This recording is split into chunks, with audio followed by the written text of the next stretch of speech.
자, 단순히 속도만 놓고 보면 아발란체랑 메타모이, 이거 되게 비슷해 보이는데? 하실 수 있어요. 근데요, 오늘 저희는 그 숫자 너머, 그 속살을 한번 파고들어 볼 겁니다. 두 블록체인이 애초에 설계된 철학 자체가 완전히 다르거든요. 하나는 뭐랄까, 모두를 위한 개방적인 금융 놀이터를 만들겠다는 거고, 다른 하나는 처음부터 딱 규제된 금융 인프라를 만들겠다고 시작한 거죠. 바로 이 차이가 정말 모든 걸 결정합니다. 이 표 한번 보실까요? 두 플랫폼 다 성능이 정말 어마어마하죠. 초당 거래 처리량, TPS라고 부르는 거요. 아발란체는 4,500건 이상, 메타무이는 무려 100만 건 이상을 처리해요. 거래가 완전히 확정돼서 절대 되돌릴 수 없게 되는 시간, 이걸 완결성이라고 하는데 둘 다 그냥 몇 초, 아니 1초도 안 걸릴 때도 있어요. 진짜 빠르죠. 이 숫자만 봐서는 사실 둘 다 그냥 엄청 빠른 블록체인이네 하고 넘어가기 쉽습니다. 그렇다면 진짜 다른 점은 대체 뭘까요? 그리고 그게 왜 그렇게 중요할까요? 오늘 이 시간에는 바로 이 질문에 대한 답을 찾아볼 겁니다. 자, 다 같이 엔진 후드 한번 열어보시죠. 오늘 우리가 함께 여행할 로드맵입니다. 먼저 아예 시작부터 다른 설계 철학, 즉 DNA부터 살펴볼 거고요. 그 다음엔 핵심 구조, 신원과 규제 문제, 그리고 미래 기술에 대한 대비는 어떻게 하고 있는지, 마지막으로 그래서 각각 어디에 쓰이는 게 가장 좋은지까지 총 5가지 관점에서 속 시원하게 비교해 드릴게요. 모든 것의 시작은 바로 설계입니다. 우리가 집을 지을 때랑 백화점을 지을 때 설계도가 처음부터 완전히 다른 것처럼 블록체인도 대체 무엇을 위해 만들어졌느냐에 따라서 그 뼈대 자체가 완전히 달라질 수밖에 없어요. 자, 이제 가장 중요하고 근본적인 기술적 차이점으로 들어가 보겠습니다. 바로 원장 구조. 말이 좀 어려운데요. 쉽게 말해 모든 거래를 기록하는 거래 장부를 어떻게 관리하느냐의 문제입니다. 혹시 모르니 원장이라는 단어부터 간단히 짚고 갈게요. 원장은요, 블록체인에 참여하는 모든 사람들이 함께 들여다보고 관리하는, 절대로 아무도 고칠 수 없는 디지털 거래 장부다, 이렇게 생각하시면 딱 맞습니다.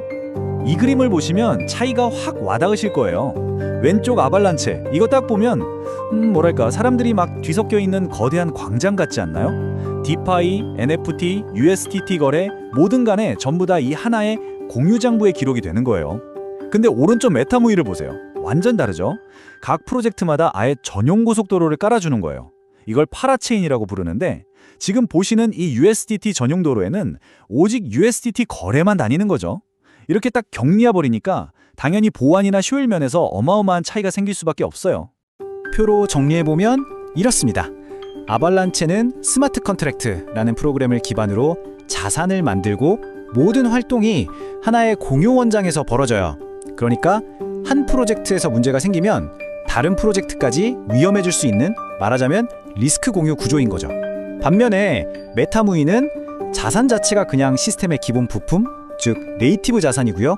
프로젝트마다 원장을 완전히 분리해버리니까 한 곳에서 문제가 터져도 다른 곳으로는 절대 번질 수가 없는 구조입니다. 완벽하게 격리되는 거죠. 자, 설계도의 다음 층으로 넘어가 볼까요?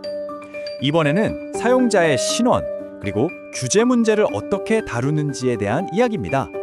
여기서 또 엄청난 차이가 드러납니다. 왼쪽은 아발란체에서 흔히 보는 주소예요. 그냥 암호 덩어리 같죠? 누가 주인인지 도저히 알 수가 없는 익명 주소입니다. 근데 오른쪽 메타모이는 어떤가요?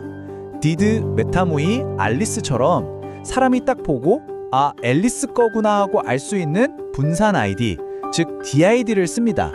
이건 단순한 지갑 주소가 아니라 소유자를 증명할 수 있는 일종의 디지털 신분증이라고 생각하시면 돼요. 그리고 이 DID를 좀 더 깊게 들여다보면요, 그 안에 KYC, 즉 고객 신원 확인 정보라던가 자금 세탁 방지 규정을 잘 지키고 있는지 같은 데이터가 아예 처음부터 내장되어 있어요. 이게 무슨 말이냐면 메타모이는 트래블 룰 같은 복잡한 금융 규제들을 시스템 자체에 녹여서 설계했다는 뜻입니다. 반면에 아발란체는 이런 규제를 지키려면 각 프로젝트들이 알아서 외부 솔루션을 가져다 붙여야 하는 거고요. 자, 이제 시야를 좀 더 멀리 장기적인 관점으로 돌려보겠습니다.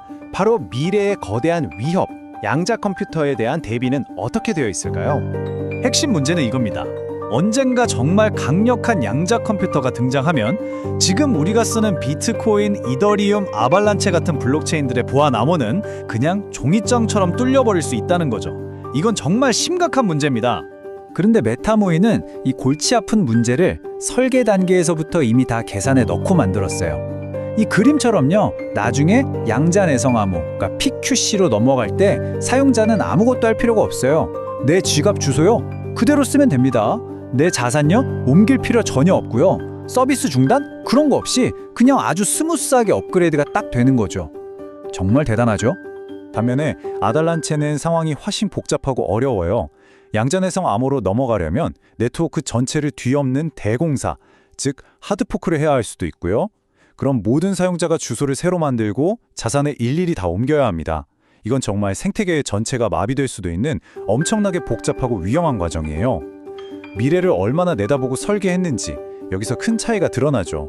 자, 그럼 지금까지 우리가 살펴본 이 모든 기술적인 차이점들이 결국 무엇을 의미할까요?